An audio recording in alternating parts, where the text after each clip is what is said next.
कुछ अपने मन की कहिए और कुछ अपने मन की सुनिए, पर ऐसा हो कहाँ पाता है। हमें तो सिर्फ दूसरों की सुननी होती है और कहनी भी पड़ती है। ऐसी ही एक कहानी है एक स्त्री की, जिसके जीवन की उलझनें इतनी भारी हैं कि स्त्री होना ही भूल गई।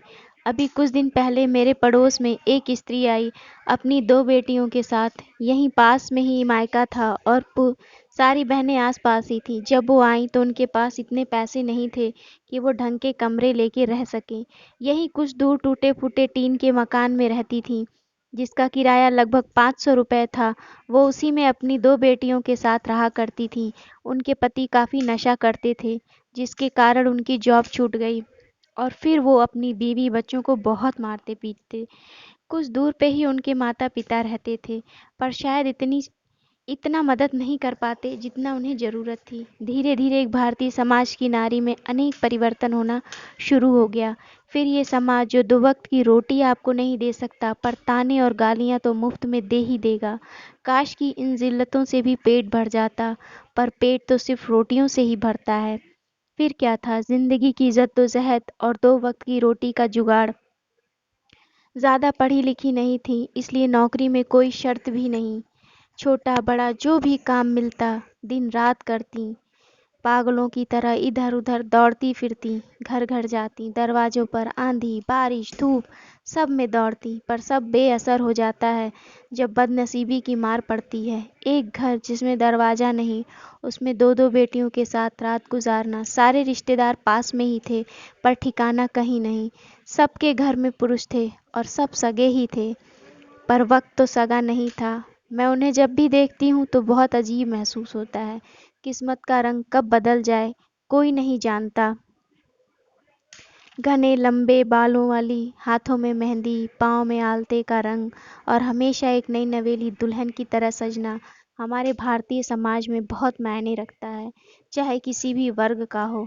यहाँ अमीरी गरीबी मायने नहीं रखती। परंतु जब कोई नारी इसके विपरीत जाकर रहने लगे तो सामाजिक गतिविधियां बिगड़ने लगती हैं। पति से तंग आकर उन्होंने सब कुछ छोड़ दिया। उनकी आंखों में न कोई सपने थे, न जीने की कोई अभिलाषा। ये उन्हें देखकर ही लगता था।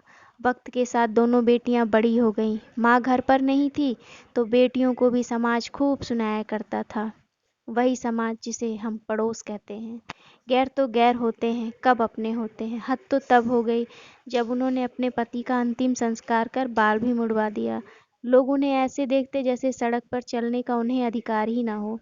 निशब्द रह जाती हूँ उनके संघर्ष को देखकर। मात्र 12वीं की पढ़ाई ससुराल से विदा हुई। जब वहां से लौटी तो 7 से 10 वर्ष के बीच दोनों बेटियां। पिता पर बोझ नहीं बनी, भाई से भी आश्रय नहीं मांगा, बहनों का दरवाजा भी नहीं खटखटाया। जैसी आईं वैसी ही रहीं। न जाने कितने दिन उनके घर चूल्हा जला होगा। स्त्री को बचपन से ही बहुत समझौता करना सिखाया जाता है, पर वो भाई कहाँ चले जाते हैं जब बहन को उनके साथ की बहुत ज़रूरत होती है। वो माता-पिता एक बहू के आ जाने पर बेटियों को सड़क पर मरने के लिए छोड़ देते हैं, जो दिन-रात समाज में बदनामी का डर दिखाते थे। वास्तविकता है सब खोखले रिश्ते हैं। समय आपका है तो सब आपके हैं, वरना आप अनाथ हैं। हर मनुष्य की यही कहानी है। फिर भी जाने किस अहंकार में दूसरों को नीचा दिखाने में लगा रहता है। उनकी पथराई सी आंखें और सूखा सा चेहरा हर वक्त मेरी आंखों में घूमता है। खैर उनकी बेटियां ससुराल में हैं और वो उसी तरह आज भी अपनी बेटियों के लिए खड़ी हैं। इस कहानी के माध्यम से सिर्फ यही कहना चाहती हूँ, सही समय में सही निर्णय आपकी ज़िंदगी को बेहतर बना सकता है। निर्णय लीजिए। वो चाहती तो बेचारी बेबसी और न जाने कितनी तकलीफ़ों को रोकर सह जाती, पर वो जानती थी उनकी बेटियों के लिए उनका जीना भी ज़रूरी है और मजबूत होना भी ज़रूरी है। समाज के हर तिरस्कार को अपनाते हुए उन्होंने अपने आगे सबको झुका दिया।